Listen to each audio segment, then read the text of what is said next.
हरे कृष्ण. मग ज्या 8व्या अध्यायाला आपण आज सुरुवात करणार आहोत त्याचं नाव आहे अक्षर ब्रह्मयोग. आणि मग त्याचीच कुठेतरी उजळणी म्हणजे ही 7व्या अध्यायापासूनच होती. 7व्या अध्यायातच कुठेतरी 8व्या अध्यायाला हात त्याची सारखं लावू सुरुवात आहे. नको, हात लावले की सुकतात फुल. हरे कृष्ण माताजी, थोडा आवाज काळजी घ्या ना. हो हो. हा. हरे आणि कृष्ण म्हणून मग माताजी. हरे कृष्ण. आणि हा. म्हणून मग एक मिनिट मी बोलते आणि मग नंतर सांगते हो वाचायला. हो हो. हा ठीक आहे. आणि मग आपण उजळणी थोडीशी जी करतोय त्याच्यामध्ये 7व्या अध्यायाबद्दल जे श्लोक आहेत, मग ज्या 7व्या अध्यायामधलेच 29 आणि 30 जो श्लोक आहेत त्याच्यामध्येच 8व्या अध्यायाची सुरुवात आहे आणि 8वा अध्याय आहे. मग ज्या 7व्या अध्यायामध्ये आपण बघितलं की मग ज्या भक्ती योगाला आपण जाणायला सुरुवात केलेली आहे, प्रत्यक्ष भक्ती योग, मग तो ज्ञान योग, कर्मयोग, मग कर्मातून भक्ती कशी साधायची हे आपण बघितलं की जे ज्ञानाने करायचं आहे, पण त्या ज्ञानाचं आचरण हे अत्यंत महत्वाचं आहे. आणि म्हणूनच मग हा बुद्धी योग म्हणजे भक्ती योग, हा जो भक्ती योग आहे भगवंतांच्या भक्तीमध्ये स्वतःला लीन करणं, मग ज्या टप्प्याटप्प्याने जाण्यापेक्षा भगवंतांनी हा जो भक्तीचा मार्ग दिला आहे हा अत्यंत सुलभ आहे आणि अत्यंत काय म्हणतात ना, गतिमान आहे, फास्ट आहे, की ज्याच्यामुळे तुम्ही भगवंतांशी जोडले जाऊ शकता.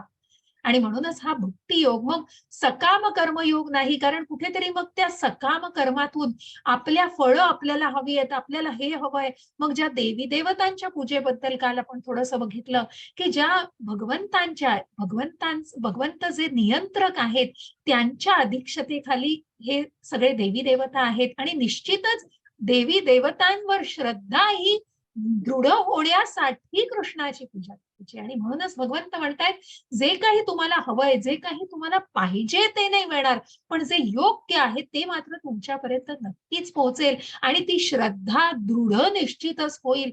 आणि म्हणूनच भगवंतांच्या भक्तीमध्ये भगवंतांशी जोडलं कसं जायचंय या भक्ती मार्गातून आपण जाणतो आहोत.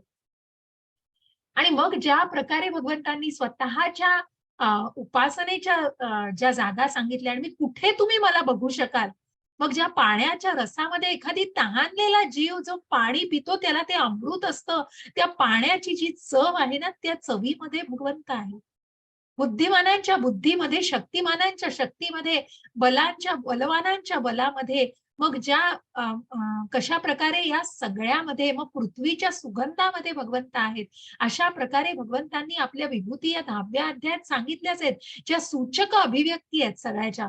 परंतु कुठे तू माझी उपासना करू शकतोस आणि या भक्तीचा मार्ग कसा घ्यायचा आहे या प्रकारे भगवंतांनी वर्णन केलेले आहे अर्जुनाला. मग अशामध्ये सुद्धा की ज्या व्यक्तींना मग या मायावादामध्ये अडकलेल्या आहेत, तर्कवादामध्ये अडकलेल्या आहेत, मग ज्या भगवंतांचं अस्तित्वच जाणत नाहीये कारण अल्पज्ञ आहेत त्या व्यक्ती, आणि अशा या अल्पज्ञानामुळे ते भगवंतांना जाणणं त्यांना कधी शक्यच नाहीये. कारण कुठेतरी मनामध्ये श्रद्धा नाही. मी सांगितलं जे 9 टप्पे आहेत त्याच्यामध्ये पहिला टप्पा मी वारंवार या सगळ्याचा उल्लेख होतो. श्रद्धा, साधुसंग, भजन क्रिया, अनर्थ निवृत्ती, रुची, निष्ठा, मग आसक्ती, जी भगवंतांबद्दल आसक्ती, मग भावभक्ती आणि प्रेमभक्ती, असे हे 9 टप्पे आहेत. आणि अशा या प्रेमभक्तीमध्ये भगवंतांच्या त्या प्रेमामध्ये लीन होणं इतकं सोपं नाही हो. आणि म्हणूनच जसं आई एक आई जेव्हा या ममतेने मुलावरती माया करत असते तेव्हा तिला जळी स्थळी मग त्याच्या छोट्या छोट्या गोष्टींमधून सुद्धा की तो मूलच समोर दिसत असतं, मग कुठेतरी लांब गेलं असेल तरी सतत आठवण येणं आणि सतत आपल्याला ज्या त्या ठिकाणी मग अशा प्रकारे, कारण माता ही त्याच्यासाठी जे काही पाहिजे ते करत असते, तशाच प्रकारे आहेत भगवंत आपल्यासाठी. जे बीज देणारे पिता आहेत भगवंत हे. आणि काय नाहीये भगवंतांपासून, जसं आपण आधीच्या अध्यायांमध्ये बघितलं की जन्म कर्मच मे दिव्यम, की ज्यांनी भगवंतांचं हे जन्म आणि कर्म, मग प्रत्यक्ष भगवंत हे अजन्म आहेत. ज्या आध्यात्मिक भगवंतांच्या जगाला आणि ज्या गोष्टीविषयी आपण जाणलं की शरीर आणि मन हे शरीर आणि आत्मा हा भगवंतांचा एकच आहे, कुठेही तिथे वेगळं नाहीये, अद्वैत आहेत भगवंत. आणि भगवंत अद्वैत असल्यामुळे त्यांच्या नियंत्रणाखाली माया आहे. ज्या या भौतिक जगामध्ये कुठेतरी या वेष्टनाखाली आहोत, तर भगवंतांचं नियंत्रण आहे. कारण ती मोहमाया आणि ती योगमाया, जसं सांगितलं की 8 या प्रकृती, या या ज्या शक्ती आहेत भगवंतांच्या, त्याच्यापैकी हे जे सगळी 5 पंचतत्वांनी आणि त्याच्याबरोबर मन, बुद्धी आणि अहंकार, त्याचबरोबर मग इतरही इंद्रिय. मग आपल्याला पुढे जाऊन 13व्या अध्यायामध्ये अजून ज्ञान जेव्हा घ्यायचंय, तेव्हा या शरीराला सुद्धा आपण अजून तत्वांनी जाणणार आहोत. मग फक्त पंचमहाभूत नाही, मग ती ज्ञानेंद्रिय, कर्मेंद्रिय आणि तत्व, 24 तत्वांनी कसं हे शरीर बनलेलं आहे. हा आधी आधी हे जे ब्रह्म आहे, हे जे जीव आहे, हा जो सजीव आहे, तो कशा प्रकारे बनलाय आणि याला जाणायचंय. आणि म्हणूनच या ज्या शक्ती आपण काल बघितल्या, पराशक्ती आणि अपराशक्ती, मग ही आध्यात्मिक शक्ती भगवंतांची आहे. त्याच प्रकारे ही ही जी अपराशक्ती आहे, ही जी कनिष्ठ शक्ती आहे, त्याच्या तीही भगवंतांचीच निर्मिती आहे. आणि म्हणूनच मग आज आज या अनेक संज्ञांना आपण जाणणार आहोत. मग ही जी आपण कुठेतरी त्या काठावरच्या एनर्जीवर आहोत, की ज्याच्यामध्ये निश्चितच हा अध्यात्म स्वभाव आहे, सेल्फ, कुठेतरी मीपणा. मग हा कुठून येतो? म्हणूनच तो खोटा अहंकार, जो माताजी काल विचारत होत्या, कारण ती कुठेतरी त्या गोष्टींना संलग्न आहेत. त्या गोष्टी एकमेकांशी संलग्नता आहे त्याची. आणि म्हणूनच मग हा आध्यात्मिक स्वभाव, हा मूळ जाणून जर भगवंतांच्या त्या आध्यात्मिक मार्गावरती, मग भक्ती मार्गाने त्या आध्यात्मिक मार्गावर प्रगती साधता निश्चितच येईल. मग कोण 4 प्रकारच्या व्यक्ती भगवंतांना शरण जाऊच शकणार नाही.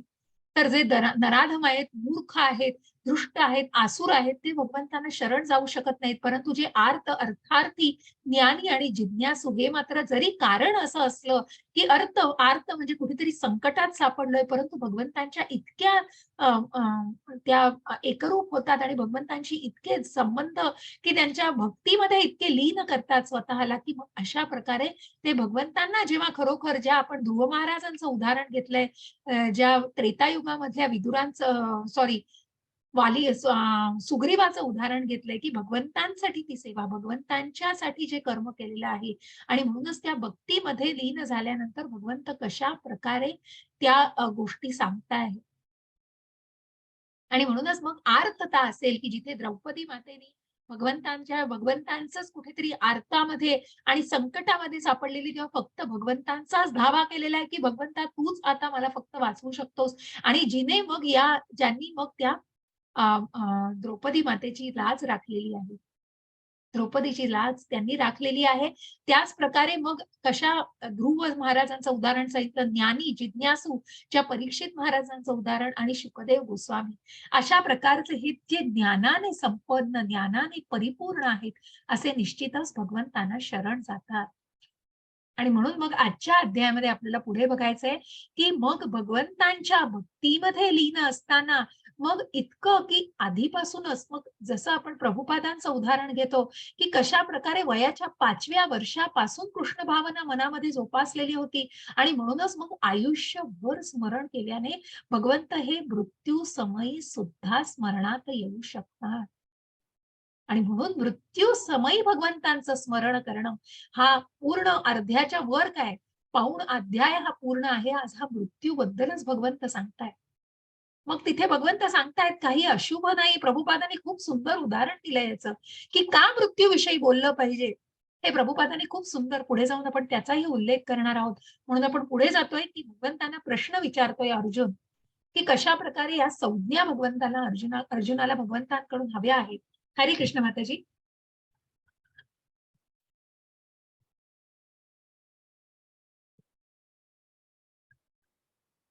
अंजली माताजी, हरे कृष्ण. हरे कृष्ण. अर्जुनाने विचारले, हे भगवंत, हे परमपुरुष, ब्रह्म म्हणजे काय, आत्मा म्हणजे काय, सकाम कार्य काय आहे, हे भौतिक सृष्टी काय आहे, आणि देवता कोण आहे, कृपया मला हे समजावून सांगा. हे मधुसूदन, यज्ञाचा अधिपती कोण आहे, आणि या देहामध्ये तो कसा निवास करतो, आणि भक्तीमध्ये युक्त झालेले मृत्यू समयी तुम्हाला कसे जाणू शकतात. हरे कृष्ण. हरे कृष्ण.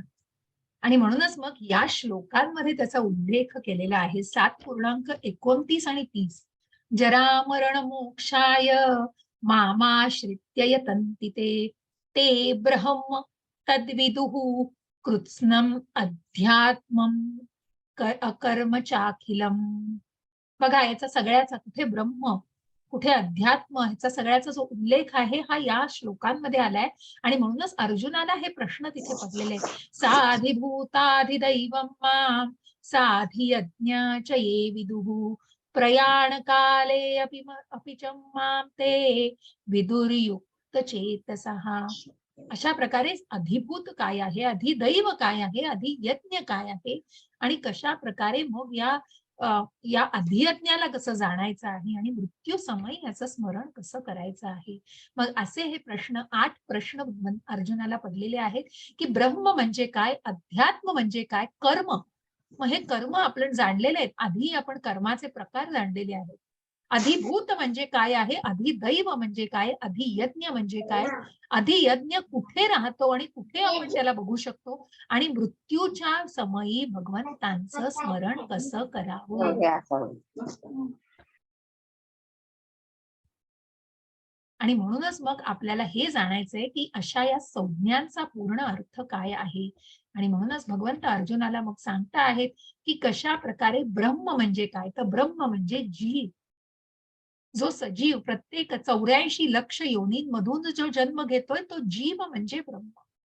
आत्मा, अविनाशी जिवंत अस्तित्व, ब्रह्म, ब्रह्मरूप, ब्रह्मज्योती, की ज्या प्रकारे या परब्रह्माचा आपण कुठेतरी एक अंश आहोत, या परमात्म्याचा हा आत्मा कुठेतरी एक अंश आहे. आणि मग ह्या आत्म्याचा मूळ स्वभाव काय आहे तर अध्यात्म. कारण कुठेतरी हा आध्यात्मिक शक्तीचाच भाग आहे, पराशक्तीचाच भाग आहे. परंतु हा आत्मा जेव्हा या भौतिक जगतामध्ये आलेला आहे, कारण कुठेतरी त्याला जी सूट दिलेली आहे, स्वातंत्र्य कशाचं दिलंय की तुला इच्छा करू शकतोस तू. आणि त्या इच्छेमुळे काय करतोय तो कर्मात अडकलेला आहे. आणि ज्या काही क्रिया करतो आहे त्याने तो त्याचा पुढचा जन्म ठरवतोय. पुन्हा तो आत्मा दुसऱ्या देहात गुरफटतोय आणि म्हणून तो पुन्हा आत्मा दुसऱ्या देहामध्ये जातोय, दुसऱ्या देहाची प्राप्ती करतोय. कारण कुठेतरी या इच्छा, आकांक्षा आणि या कर्मातून मग हे कर्मच कुठेतरी त्या पुढच्या जन्माकडे आणि पुढच्या दुसऱ्या देहामध्ये कुठेतरी त्या आत्म्याचा प्रवास घडवतो. आणि म्हणून मग अध्यात्म हा मूळ स्वभाव भगवंतांचा हा जीवाचा जाणायचा आहे. त्यांनी कर्म हे क्रिया, भौतिक शरीराकडे नेणारी क्रिया, ज्या क्रियाकलापांमध्ये मग फलदायी क्रियाकलापांमध्ये जे अडकलेलो आहे, सकाम कर्मात जो अडकलेलो आहे, मला ह्याच्यापासून हे पाहिजे, त्याच्यापासून ते पाहिजे, कुठेतरी या अधिभूतामध्ये हे भौतिक प्रकृती, भौतिक निसर्ग म्हणजेच अधिभूत. अधिदैव म्हणजे ज्याच्यामध्ये सर्वोच्च देवतांचा, सर्व देवी देवतांचा ज्याच्यामध्ये समावेश आहे, असं भगवंतांचं विराट अद्भुत रूप जे आपल्याला 11व्या अध्यायामध्ये विश्वरूप दर्शनामध्ये दिसणार आहे. तिथे आपल्याला अधिदैव जाणायचंय पुरेपूर प्रमाणात आणि तिथे आपण त्याचा प्रत्यक्ष अनुभव घेणार आहोत, प्रत्यक्ष जाणणार आहोत जास्त त्याच्याविषयी. मग अधियज्ञ काय आहे तर ज्या विष्णूंकडे सगळा यज्ञ, सर्व यज्ञांचा अधिष्ठाता जो परमात्मा आहे, त्यागाचा आनंद घेणारा. मग यज्ञ म्हणजे त्याग, जे आपण 4थ्या अध्यायामध्ये बघितलं आणि 3ऱ्या अध्यायामध्ये की ज्या यज्ञ हे प्रत्येक जीवाचं विहित कर्म म्हणजे यज्ञ आहे आणि हा त्याग म्हणजेच यज्ञ. आणि हा त्यागाचा आनंद घेणारा, मग हा भोगता फक्त जीव नाही, मी भोगता आहे, मी नाही, तर जिथे कृष्ण भोगता आहे, भोक्तारम यज्ञ तपसाम सर्व लोक महेश्वरम. या त्यागाचा आनंद घेणारे हे भगवंत आहेत, परमात्मा आहेत. आणि हा परमात्मा कुठे राहतोय तर अधियज्ञ हा प्रत्येकाच्या हृदयामध्ये स्थित आहे. या अधियज्ञाला, सर्व यज्ञांच्या अधिष्ठाता म्हणजेच परमात्मा, ज्याचा आपण अंश आहोत. परमात्म्याचा आत्मा हा अंश आहे, म्हणून त्याचा मूळ स्वभाव हा अध्यात्म आहे.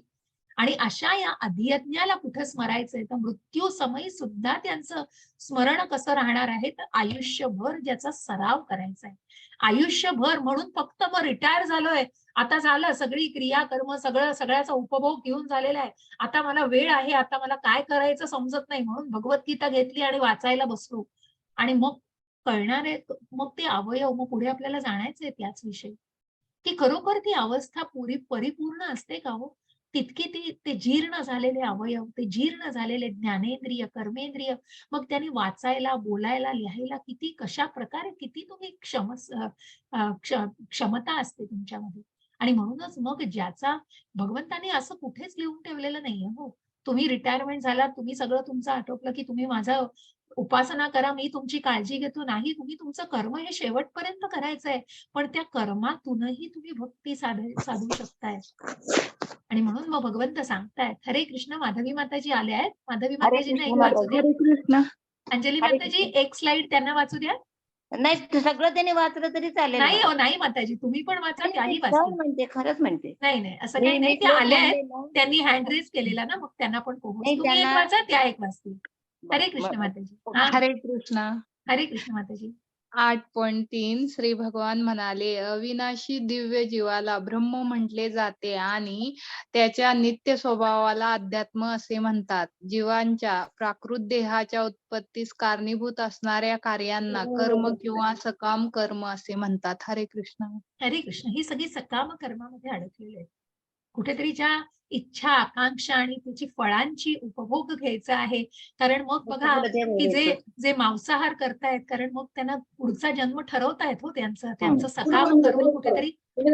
चित्त नाही करायचे. माताजी थोडं तुम्ही mute कशातले? करा. लक्षात येत नाही. ठीक आहे. आणि म्हणूनच मग जे सकाम कर्मामध्ये अडकलेले आहेत बघा, एखाद्या कशाप्रमाणे कुत्र्याप्रमाणे ते वागणं आहे बघा, की ज्या परस्त्रीशी संबंध राखला जातोय, ज्या मांसाहार केला जातोय, मग स्वतःचा पुढचा जन्म ते ठरवतायत. सकाम कर्मा ज्या फलदायी क्रियांमध्ये अडकलेले आहेत, ते स्वतःचा पुढचा जन्म त्यांच्याच वासनेने, त्यांच्याच इच्छेने ठरवतायत.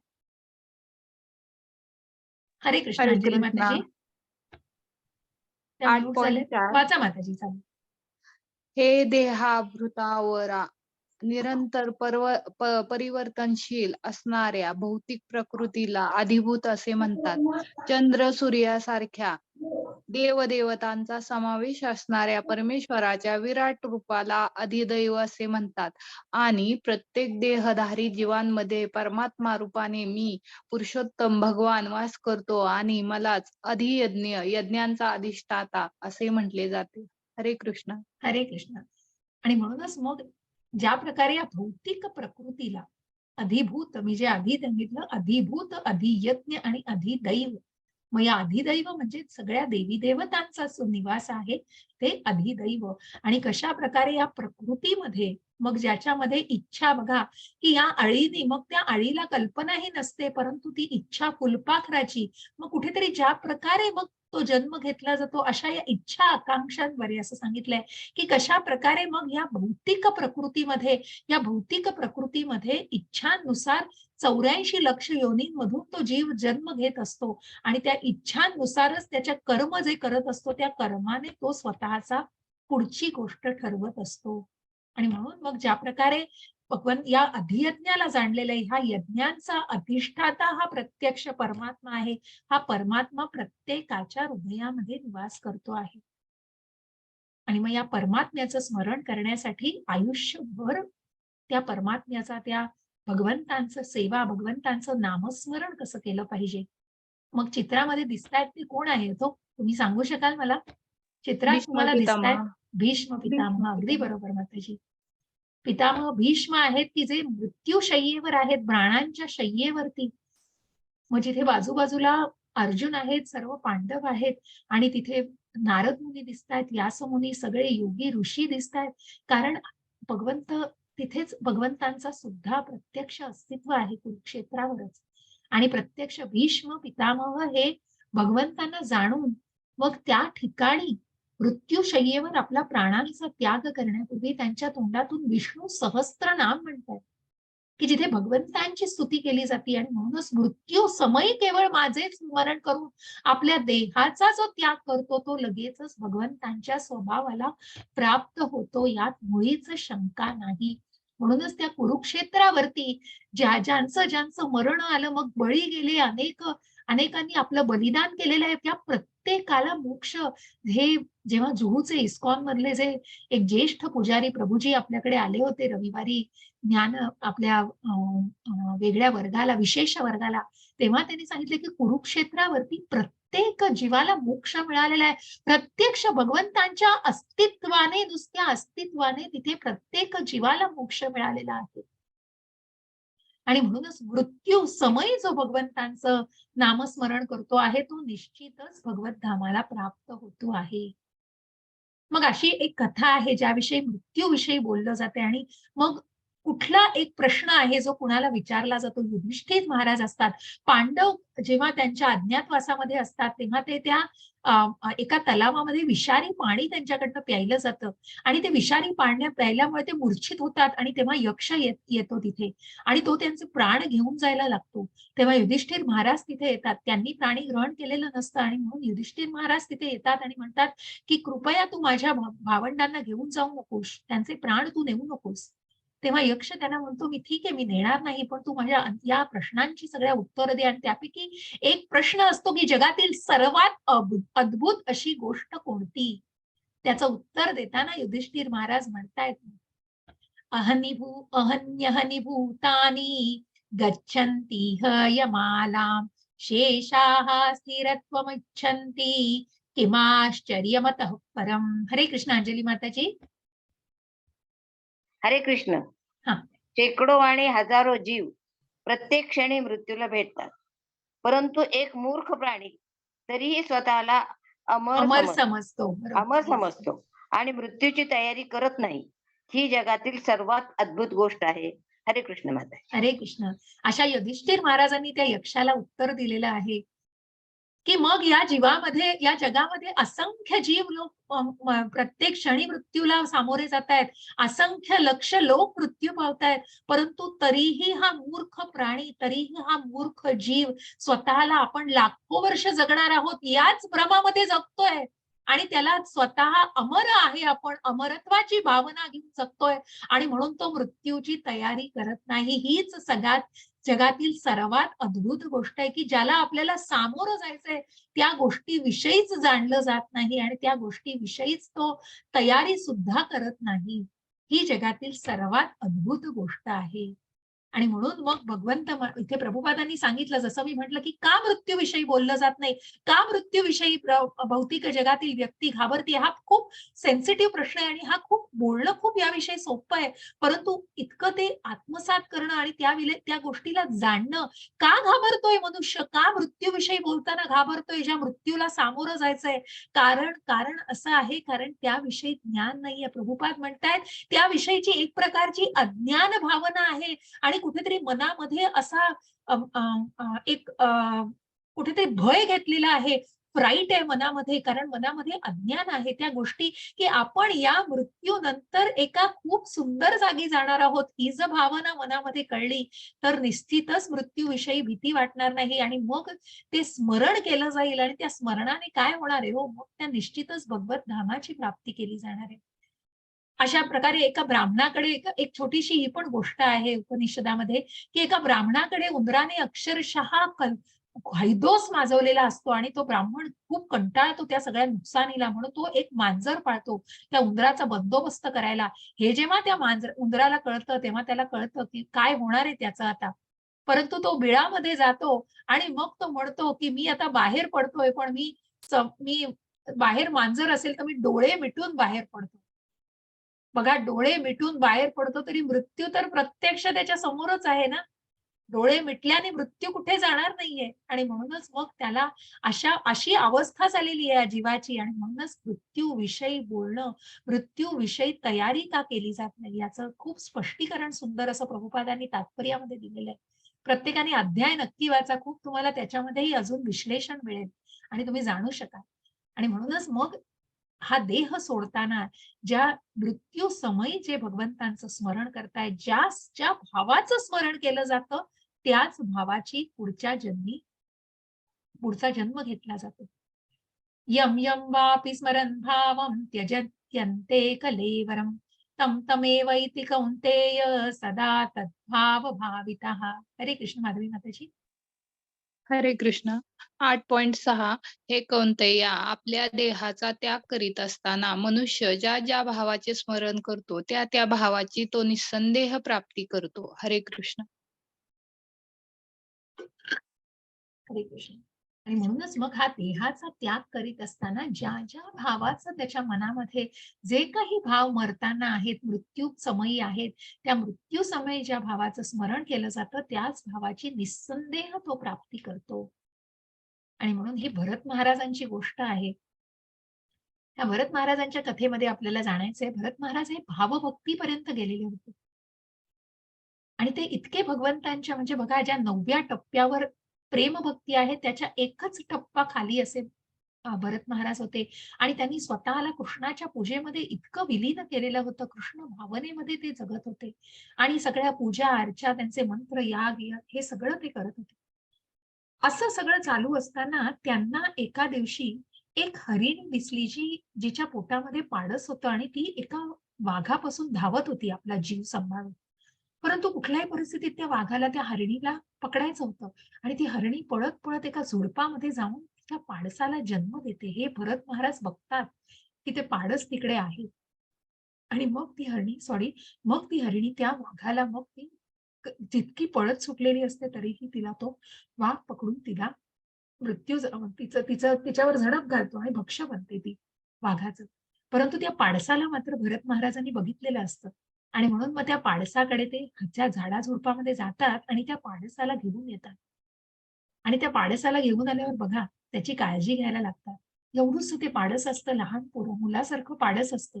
मग त्या पाडसाची ते पूर्ण काळजी घेतात. अगदी लहान तान्ह्या मुलाची घेतात तशी ती सगळी काळजी घेतात. आणि मग जळी स्थळी काष्टी पाषाणी त्यांना ते हरिणच दिसत असतं. पण शेवटी ते हरिणच हो, तो प्राणी आहे. भरत महाराज त्याच्यावर खूप लक्ष, मग त्यांचं इतकं जीवनच त्यांचं हरिणमय होतं की यांनी काय खाल्लंय, काय प्यायलंय. मग ते भगवंतांची पूजा अर्चा सुद्धा त्यांच्याकडून राहते. आणि इतके ते हरिणमय होतात की त्या हरणाने काय खाल्लंय, कुठे गेलंय, इकडून नाही आलं, तिकडून नाही आलं, थोडा वेळ आलं नाही तरी त्यांना चैन पडत नसेल. आणि अशा प्रकारे त्या हरणाच्याच, परंतु ते हरिण शेवटी प्राणीच हो. ते काही वेळानंतर जेव्हा थोडं मोठं होतं तेव्हा जंगलात निघून जातं. आणि मग इकडे जेव्हा भरत महाराज आपला देह त्यागतात तेव्हा देह त्याग करीत असताना त्यांच्या मनामध्ये फक्त त्या हरिणीचेच भाव असतात. आणि त्या हरणाच्या पाडसाचेच भाव असतात. आणि म्हणूनच जेव्हा ते देह त्यागताना त्यांच्या मनामध्ये जे भाव आहेत, हरणाचे भाव आहेत, तेच त्यांना पुढचा जन्म देत आहेत बघा. तेच त्यांचा पुढचा जन्म ठरवत आहेत. आणि म्हणून मग भरत महाराजांना हरणाचा जन्म आला. परंतु भरत महाराज भावभक्तीपर्यंत गेलेले होते. आणि भावभक्तीपर्यंत गेल्यामुळे ते हरिण सुद्धा गवत खायचं. आणि ते ज्यांच्या सहवासात होतं की ज्या ज्या सहवासामध्ये की ज्या ऋषी मुनींच्या सहवासामध्ये हरिण जंगलात होतं. आणि मग ते फक्त गवतावर गवत खाऊन राहत होतं. आणि त्यानंतर मग जेव्हा हरणाचा जन्म हरिण वृत्त झाल्यावर जेव्हा पुढचा जन्म तो भगवंताला पुन्हा भरत महाराजांचा आला आणि ते त्यांचं पुण्यकर्म पुढचं पूर्ण करू शकले. अशा प्रकारे मग त्यांना मोक्ष प्राप्त झालेला आहे. म्हणून मग त्या भावभक्तीपर्यंतच्या त्या टप्प्यापर्यंत गेले होते. परंतु जो भाव मनामध्ये त्यावेळेला होता तोच भाव त्यांनी जन्म घेतलेला आहे. म्हणून मृत्यू समयी ज्याचे विचार केले जातात त्याच भावाने पुढचा जन्म निश्चितच तो भाव ठरवत असतो. आणि म्हणून आपल्याला दिसतंय की मृत्यू समयी भगवंतांचं स्मरण करण्यासाठी भगवंतांचं आजीवन स्मरण केलं पाहिजे आणि आयुष्यभर त्यांचं स्मरण केलं पाहिजे. मग त्यासाठी खूप काही अगदी रात्रंदिवस तुम्ही देवळात जाऊन बसले आहात आणि भगवंतांसमोर बसले आहात नाही. आपण अनेक गोष्टींमधनं जाणतोय की कर्मातून भक्ती साधताय. जे कर्म कराल ते भगवंतांसाठी करायचे. म्हणून भगवंत म्हणतायत तस्मात् सर्वेषु कालेषु मामनुस्मर युध्यच मय्यार्पितमनो बुद्धिर मामे वैश्यस्य संशयाः. हरे कृष्ण. अंजली माताजी. हरे कृष्ण. म्हणून अर्जुना, तू सदैव माझ्या कृष्णाच्या रूपाचा विचार कर आणि त्याच वेळी तुझे युद्धाचे विहित कर्तव्य पार पाड. मला समर्पित केलेले तुमचे कार्य आणि तुमचे मन आणि बुद्धी माझ्यावर स्थिर केल्याने तुम्ही निसंशयपणे माझी प्राप्ती कराल. हरे कृष्ण. हरे कृष्ण. ज्या प्रल्हाद महाराजांना आपण बघतोय चित्रामध्ये की नारायण नारायण नारायण नारायण मग ज्यांनी आपल्या सवंगड्यांना सुद्धा, की मग जेव्हा जिथे ते अध्ययन शिकत होते त्या ठिकाणी सुद्धा त्यांनी फावल्या त्या त्या ज्या थोड्या वेळामध्ये जे काही त्यांना वेळ मिळायचा, जेव्हा काही अध्ययन नसायचं त्या वेळामध्ये त्यांनी आपल्या सवंगड्यांना सुद्धा कृष्ण भक्तीमध्ये जुंपून घेतलेला आहे. आणि असा हा साधू संघ, लवमात्र साधू संघ म्हणजे थोड्याशा सहवासाने सुद्धा सवंगडी त्या कृष्ण भावनेमध्ये विलीन होऊन गेलेले आहेत आणि स्वतःला लीन केलेलं आहे त्या कृष्ण भावनेमध्ये, की सत्संगाने आणि कीर्तनामध्ये सगळा समुदाय रमून जातो आहे. सगळे सवंगडीही त्या कीर्तनामध्ये रमून जातात. आणि म्हणूनच भगवंत म्हणतायत, की हे अर्जुना, तूही माझ्या कृष्ण रूपाचा विचार कर आणि जे तू युद्ध करणार आहेस ते मला समर्पित कर. आणि म्हणूनच त्या कर्मयोगातून आपण भक्ती साधली. यासाठी फक्त नामस्मरण, मग चॅन्टिंग तर करायचंच आहे, परंतु त्या कर्मातूनही मग सतत तुम्ही तुमची कामं सोडून, तुम्ही तुमचं सगळं सोडून तुम्ही भगवंतांच्या समोर बसा आणि नामस्मरण करा, असं कुठेच लिहिलेलं नाहीये. परंतु त्या कर्मातून जे कर्म कराल कृतज्ञतेने ते पार पाडा, भगवंतांसाठी ते करा आणि तोंडाने नामस्मरण करा. अभ्यास योग युक्तेन चेत्सनान्यागमना परमपुरुषम दिव्यम याति पार्थानुचिंत्यन. हरे कृष्ण माताजी. हरे कृष्ण. जो परमपुरुष भगवंताचे ध्यान करतो त्याचे मन सतत माझ्या स्मरणात गुंतलेले असते, मार्गापासून अविचलित असते, तो हे पार्थ अर्जुना, तो माझ्यापर्यंत नक्की पोहोचतो. हरे कृष्ण. हरे कृष्ण. आणि म्हणूनच ज्याचं मन आणि ज्याची बुद्धी ही बघ, एक सेकंद द्या मला, मी ती दुसरी स्लाइड.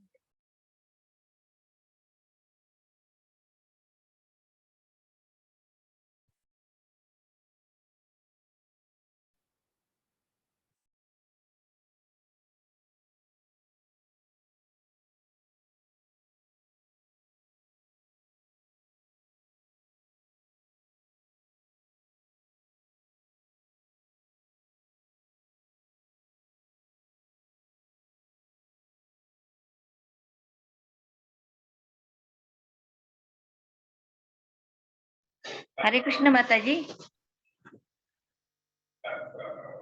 थांबले की एक तुम्ही? सेकंड एक सेकंड. हा, ओके हो हो ओके. हो. हरे कृष्ण नाही, हरे मी ती कृष्ण. स्लाइड पुढे गेली का? हो हो, नाही no problem.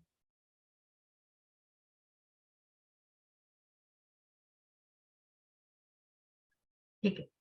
आणि म्हणूनच मग ज्या मनाला आपण ज्या 6व्या अध्यायामध्ये जाणलं, की मग वाऱ्यालाही पकडू शकतो, पण मी माझ्या मनाला कुठेतरी नियंत्रण करू शकत नाही. मग त्या मनाला नियंत्रण करून मग ते कशा प्रकारे हे आपण जाणलं, कारण त्या प्रयत्नांनी निश्चितच या आध्यात्मिक मार्गावरती प्रगती निश्चितच साधली जाऊ शकते. त्या मनाला आणि इंद्रियांना नियंत्रित केलं जाऊ शकतं. जो परम पुरुष भगवंतांचं ध्यान करतोय, मन सतत माझ्या स्मरणात गुंतलंय. ज्या प्रल्हाद महाराजांचं आत्ताच आपण उदाहरण बघितलं, की जे स्थिताधीर मुनी आहेत, की मार्गापासून त्यांचं मन अविचलित असतं. हे पार्था निश्चितच तो भगवत धामाला पोचतो. आणि म्हणून मग अशाच एक कथा आपल्याला बघायची आहे, की कशा प्रकारे मग या अजामिला नावाच्या ब्राह्मणाची कथा आहे ही भागवतामध्ये. मग अजामिलाची कथा अशी आहे, की हा अजामिला एक ब्राह्मण असतो आणि तो ब्राह्मण अतिशय प्रख्यात, म्हणजे त्यांच्या वयाने लहान असतो तो आणि त्याचे अनेक ह्याचा अभ्यास झालेला असतो, वेदांचा शास्त्रांचा अभ्यास झालेला असतो. तो आपलं दिनचर्या कर्म आटोपून एक दिवस जंगलाच्या मार्गाने परत येत असतो. काही आपल्या गोष्टी, आपली कर्म आटोपून तो येत असतो आणि तेव्हा त्याचं लक्ष त्या झाडांच्या मागून येताना त्याचं लक्ष एका स्त्रीकडे जातं. ती एका पुरुषाला आलिंगन दिलेलं असतं तिने आणि ती एका पुरुषाच्या मिठीमध्ये असते. आणि हे जेव्हा दृश्य अजामिला बघतो, तेव्हा अजामिला तिथून त्याचं मन हटत नाही आणि तो कितीही काहीही केल्या तिथून तो बाजूलाच होत नाही. मग किती वेळा अनेक मंत्र म्हणतो, अनेक प्रकारचा प्रयत्न करतो, परंतु बघा ती मोह माया त्या एका सेकंदामध्ये अजामिलाला ती मोह मायेने गुरफटलंय आणि तो ते विचारच घालवू शकत नाही. त्या स्त्रीविषयी त्याच्या मनामध्ये इतकी ओढ निर्माण होते, की तो घरी जातो तरीही ते विचार त्याच्या मनात जात नाही आणि त्या विचाराने तो इतका इतका कुठेतरी बेचैन होतो, की मग त्याला त्या स्त्रीकडे जाण्या वाचून दुसरं गत्यंतर नाही की मला ती स्त्री हवी आहे. पण या सगळ्यामध्ये तो स्वतःच्या आई वडिलांना, आपल्या पत्नीला, आपल्या घरादाराला विसरतो आणि पूर्णपणे दुर्लक्ष करतो त्या गोष्टीकडे आणि तो त्या वेश्येकडे, त्या स्त्रीकडे जातो आणि त्या स्त्रीकडे जाऊन तिच्या बरोबर राहतो आणि आपल्या आई वडिलांना दुरावतो, आपल्या पत्नीला दुरावतो. किती त्याच्या मनामध्ये बघा, त्या एका क्षणाने त्याचं मन किती पालटवलेलं असतं आणि तो त्या वेश्येकडे जाऊन तिच्याशी लग्न करतो आणि त्या लग्न करून तो तिथेच राहतो. त्याला अनेक मुलं होतात त्या वेश्येपासून.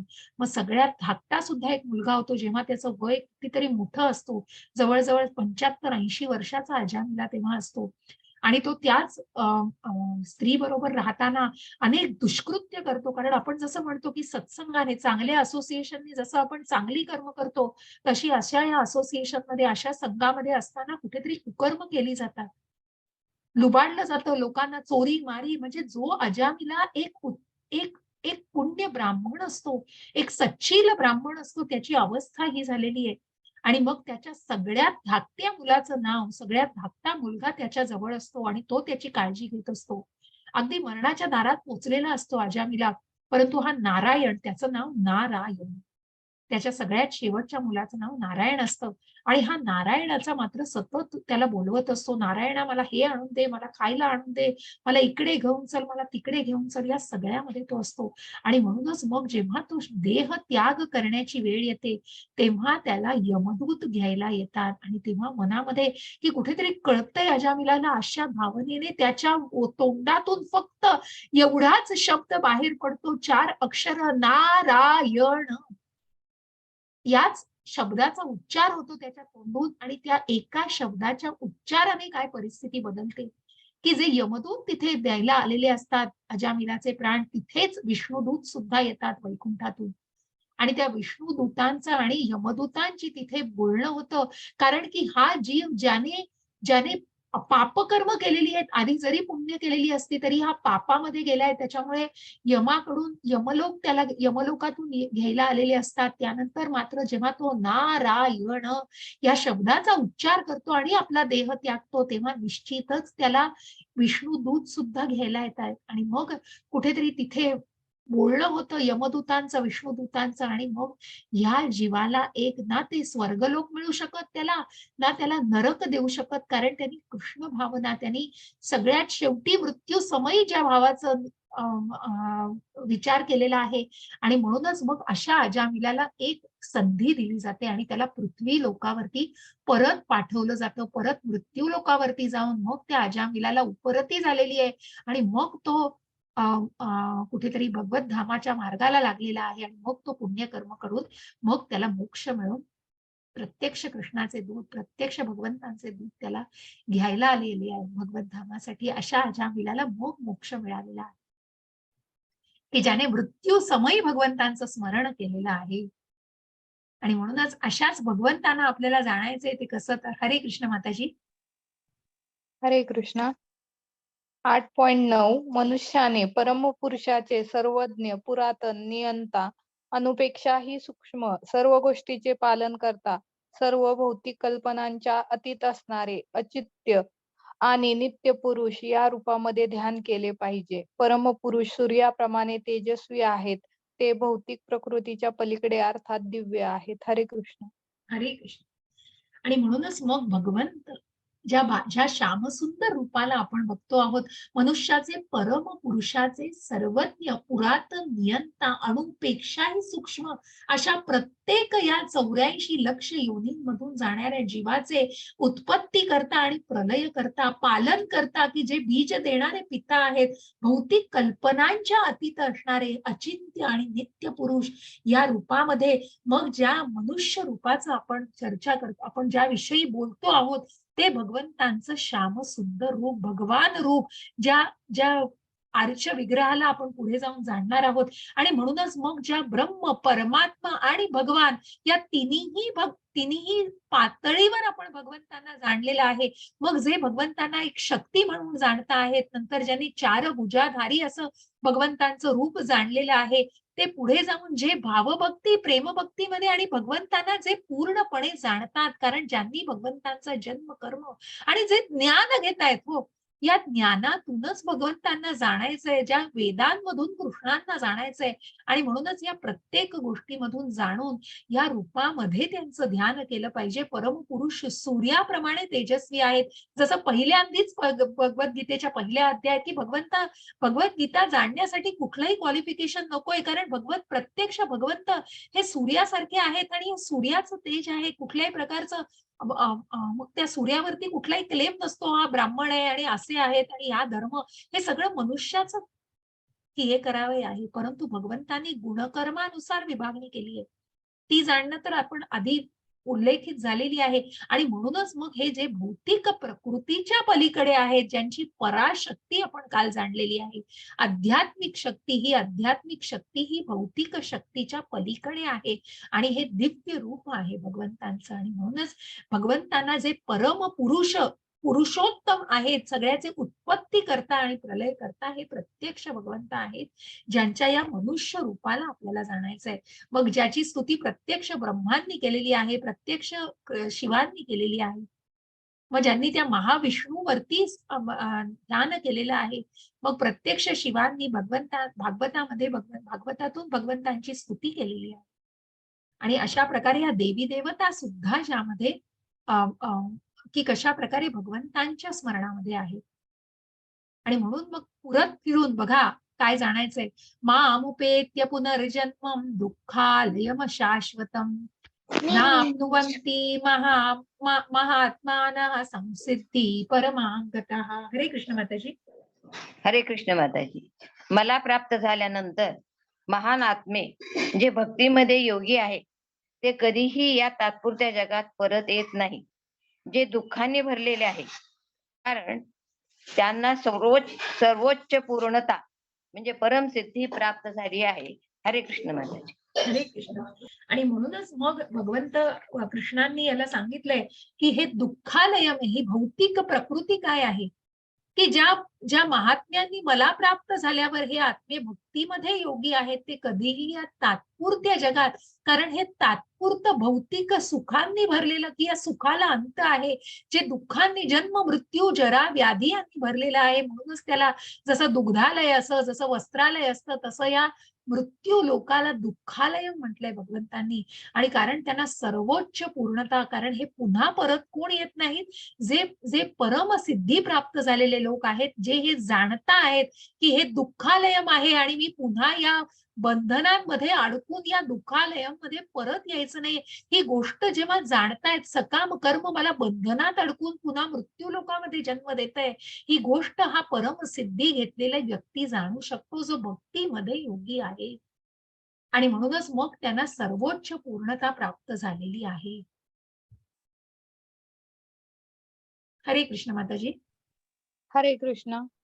8.16 भौतिक जगातील सर्वोच्च ग्रहापासून खालपर्यंत सर्व दुःखाची ठिकाणे आहेत, जिथे वारंवार जन्म आणि मृत्यू होतो. परंतु हे कुंतीच्या पुत्रा, जो माझ्या निवासस्थानी पोहोचतो तो पुन्हा जन्म घेत नाही. हरे कृष्ण. हरे कृष्ण.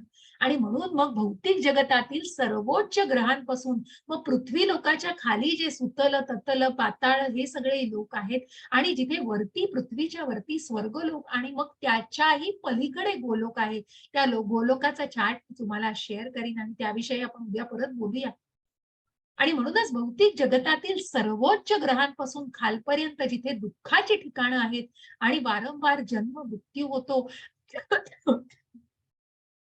आणि म्हणूनच त्या सकाम कर्मांनी ज्यांनी त्या पुण्याची प्राप्ती केलेली आहे, जरी पुण्यकर्म केलंय, सकाम कर्मामध्ये ज्यांनी पुण्यकर्म केलेलं आहे, दान धर्म केलेला आहे, यज्ञ याग केलेले आहेत, परंतु कुठेतरी फळांच्या अपेक्षेने केलेले आहेत, त्यांना निश्चितच या पृथ्वी तलाच्या वरच्या ग्रहांची प्राप्ती होते, स्वर्ग प्राप्ती होते. पण पुन्हा उठून त्या पुण्य क्षीण झाल्यावर मृत्यू लोकामध्येच जन्म येतो. परंतु हे कुंतीच्या पुत्रा, जो माझ्या निवासस्थानी पोहोचतो तो निश्चितच पुन्हा जन्म घेत नाही.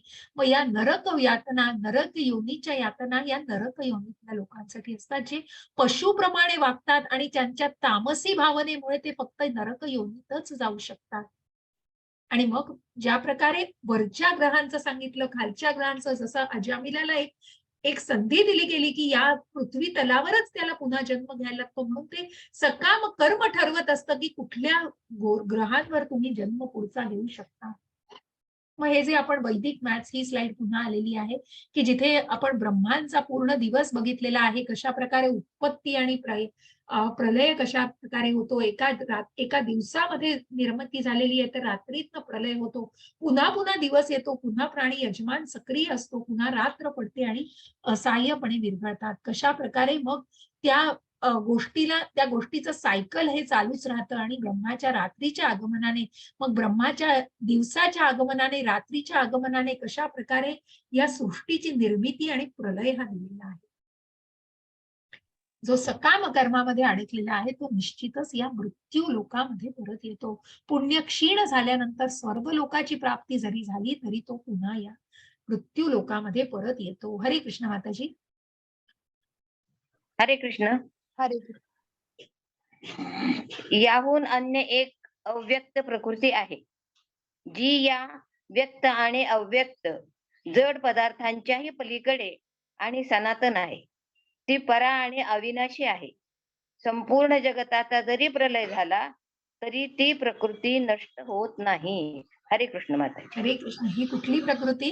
तर ही भगवंतांची पराशक्ती, भगवंतांची अविनाशी अशी की या सगळ्याच्या पलीकडे वैकुंठ मग स्वर्गलोकाच्याही पलीकडे जे गोलोक आपल्याला दिसतं, त्या गोलोक धामाला, हे बघा हा गोलोकाचा चार्ट मी तुम्हाला इथे खूप बारीक बारीक आहे, मी तुम्हाला त्याची पूर्ण माहिती आणि हे शेअर करणार आहे ग्रुपवर. माझ्या गोलोकाला आपल्याला बघायचंय गर्भोदकशाही विष्णू, क्षीरोदकशाही विष्णू आणि ज्या महाविष्णू कर्णोदकशाही विष्णू, जे महाविष्णूचं तत्व आहे. आणि मग ज्या गर्भोदकशाही विष्णूंच्या बेंबीतून कमळ उगवून मग त्या कमळावरती ब्रह्मा स्थित झालेले आहेत, ज्यांनी या सृष्टीची निर्मिती केलेली आहे. परंतु या खालचे ग्रह, पृथ्वी लोक, वरचे स्वर्ग लोक, त्याच्या पलीकडे ही पराशक्ती आहे, त्याच्या पलीकडे हा गोलोक आहे. आणि जी जरी सगळ्या गोष्टींचा प्रलय झाल्या, जरी सगळी गोष्टींचा नाश होत असला तरीही ती सृष्टीला काहीही होणार नाही. असं हे गोलोक धामाचं चित्र आहे, जिथे गायी सुद्धा भगवंतांच्या प्रेमामध्ये आहे. जे काही सूर्य चंद्रापासून तिथे उपस्थिती नाहीये, जो काही उजेड आहे तो भगवंतांपासून येणारा उजेड आहे. आणि म्हणूनच या भगवंतांचं नामस्मरण जो करतो आहे, कशा प्रकारे हे नामस्मरण करणं की मग जी पराशक्ती अविनाशी आहे, संपूर्ण जगताचा जरी प्रलय झाला तरी ही प्रकृती, मग त्या प्रकृतीबद्दल म्हटलंय.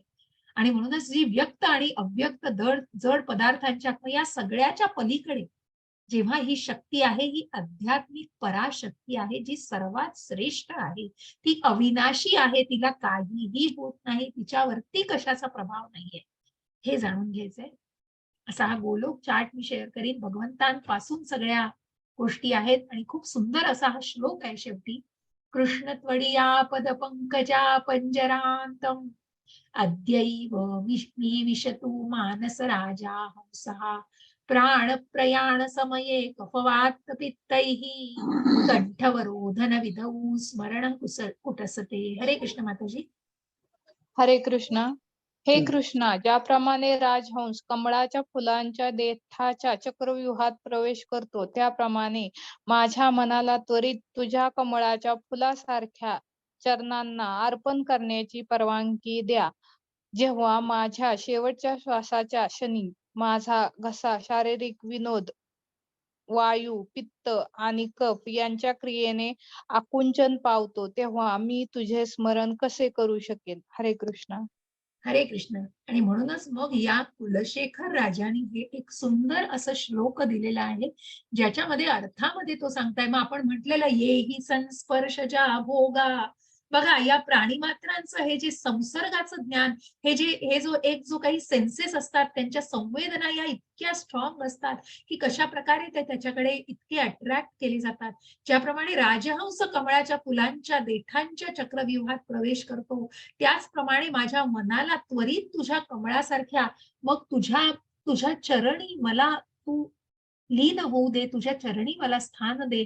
आणि जेव्हा माझ्या शेवटच्या श्वासाच्या क्षणी माझा घसा असा असेल, सुकला असेल, माझा वायू पित्त कफाने कशी अवस्था झाली असेल, याच्या क्रियेने मी आकुंचन पावतो आणि तेव्हा मी तुझे स्मरण कसं करू शकेल. मग ज्या काळामध्ये आपण म्हणतो आहे की अशी परिस्थिती आहे आणि कुठेतरी मग या गोष्टीला जाणणं किती जरुरी आहे आणि किती कशा प्रकारे हे लवकर करणं किंवा ज्या प्रकारे हे आधीच करणं किती आवश्यक आहे. कारण ज्या क्षणी मृत्यू समय मग आपण कुठे याची शुद्धही नसते हो कधी कधी. मग कोणी कोणी कोणाचा मृत्यू दुर्दैवाने हॉस्पिटलमध्ये होतो किंवा काही पटापट कुठल्या कारणाने होतो, परंतु मग ज्या वेळेला भगवंतांचं स्मरण मृत्यू समय करावं वाटत असेल त्यावेळेला या गोष्टी निश्चित करा की मग घसा शारीरिक विनोद वायू पित्त कफ यांच्या क्रियेने आकुंचन पावत असतो आणि म्हणूनच मग कफ वात पित्त या सगळ्याचा जोर जरी असला तरी कुठेतरी भगवंतांच्या चरण कमळावरती ग्रहण केल्याने आणि म्हणूनच भगवंतांचं हे स्मरण करण्याचा सराव केल्याने भगवंत हे मृत्यू समयी सुद्धा स्मरू शकतात. परंतु तेव्हा अवयवांची काय अवस्था असेल आणि म्हणूनच मग या श्लोकातून कुलशेखर राजाला सांगायचं आहे की अशा प्रकारे मग जीर्ण देहातून या गोष्टी कशा बाहेर पडतील म्हणून हे योग्य वेळेला योग्य प्रकारे करणं, या भक्तीचा मार्ग योग्य प्रकारे अवलंबणं हे अत्यंत जरुरीचं आहे. कृष्णत्वडिया पज पंकजा पंजरांतम अद्यैव मी विशतु मानस राजा प्राण प्रयाण कमये कफवात पित्तैहि कंठवरोधन विधौ स्मरण कुटसते. जेवण करतोय त्याला सांगतो भांड्यावर ऑन केले. काळजी घ्या माताजी जरा. हरे कृष्ण माताजी. हा, एक मिनिट. हा. वेदेषु यज्ञेषु तपसु चैव दानेषु यत् पुण्यफलं प्रदिष्टम् अत्येति तत्सर्वमिदं विदित्वा योगी परम स्थानमुपैति चाद्यं. हरे कृष्ण माताजी. हरे कृष्ण. जो मनुष्य भक्ती मार्गाचा स्वीकार करतो तो वेदाध्ययन, तपस्या, दान देणे किंवा दार्शनिक तथा सकाम कर्म इत्यादी करण्यापासून जे फल प्राप्त होते त्या फलापासून वंचित होत नाही. केवळ भक्तिपूर्ण सेवा केल्याने त्याला हे सर्व प्राप्त होते आणि अखेरीस त्याला परम शांत शाश्वत धामाची प्राप्ती होते. हरे कृष्ण माताजी. हरे कृष्ण. आणि म्हणूनच या भक्ती मार्गाची अविट गोडी सांगितली आहे. मग या भक्तीच्या मार्गावरती की ज्यामध्ये भगवंतांचं भक्ती ज्या श्रद्धेने कुठेतरी भगवंतांच्या भक्तीमध्ये स्वतःला. याच्या खाली माताजी आवाज झाला की जरा बंद करायचा, खूप आवाज येतो. आणि म्हणूनच मग वेदाध्ययन, तपस्या, दान देणं, दार्शनिक तथा सकाम कर्म इत्यादी कर्मापासून मग हे सकाम कर्म जरी केलं परंतु जे जर भक्तीमध्ये केलं, भक्ती मार्गाने केलं, भगवंतांना अर्पण केलं, कृतज्ञतेच्या भावनेने केलं तर त्या फलापासून सुद्धा भगवंत वंचित तो मनुष्य वंचित होत नाही. सुदामाने काय केलं हो? सुदामाने कशाचीच अपेक्षा केली नाही, कुठलीही गोष्ट भगवंताला मागितली नाही. परंतु काय झालं होतं, घरी आल्यानंतर घराचा महाल झाला होता. ज्या पत्नीने त्याला सांगितलेलं तुम्ही हे मागा हो ते मागा हो, परंतु तो सुदामा इतका भगवंतांच्या प्रेमामध्ये लीन असतो की तो भगवंतांकडे काहीही मागत नाही. आणि म्हणूनच मग ज्या भक्ती मार्गामध्ये जर स्वतःला लीन केलं आणि ही सगळी कर्म केलीत तर ती कर्म निश्चितच तुम्हाला त्या फळांपासून वंचित करत नाहीत, परंतु ती भक्ती मात्र मनापासून हवी हो. केवळ भक्ती पूर्ण सेवा केल्याने त्याला हे सर्व प्राप्त होते आणि मग या परम शाश्वत, कारण त्या भक्तीचा मार्ग म्हणजे भगवंतांची सेवा, भगवंतांशी जोडलं जाणं हो. आणि त्या डिवोशनल इतक्या या सुंदर सेवेमध्ये भगवंतांशी अगदी जवळ भगवंतांच्या जाण्याच्या या ज्या भक्ती मार्गावरती भगवंतांच्या अगदी आपण निकट जाऊ शकतो. आणि म्हणूनच ज्याला हे कळतंय आणि हे सगळं केल्याने ती भक्तिपूर्ण सेवा केली जाते तेव्हा निश्चितच त्यांना ती परमधामाची प्राप्ती होते. इति अष्टमोध्याय समाप्तः. अशा प्रकारे आपण 8वा अध्याय हा संपवलेला. अतिशय खूप कळायला कठीण असं नाहीये पण खूप विचार करण्याला लावणार आहे. कारण आपण ज्या मृत्यूविषयी, आणि म्हणूनच प्रभुपादांनी दिलेलं आहे की मृत्यूविषयी बोललं पाहिजे. कोण मृत्यूला घाबरतं, कारण त्याच्याविषयी ज्ञान नाहीये त्यांना. तुम्ही जर बोलला नाही तर तुम्हाला जाणार कसं. खूप कठीण आहे हो. या या भौतिक जगामध्ये आपण या प्रपंचामध्ये असतो. आपण किती भ्यायलेलो असतो त्या गोष्टीपासून आणि हे अगदी अगदी कुठेतरी खूप काय म्हणतात ना त्याला सहज आहे हो. हे नॉर्मल आहे असं म्हणून. परंतु मग या भक्तीमध्ये लीन झाल्यानंतर आणि या सगळ्या अभ्यासानंतर कुठेतरी प्रचिती काय येते आणि कशा प्रकारे आपण स्वतःला तितकं प्रगल्भ बनवू शकतो हे अत्यंत महत्वाचं आहे. हे जाणायचा प्रयत्न करा. मी शेअरिंग थांबवते, रेकॉर्डिंग थांबवते. कोणाला काही प्रश्न असतील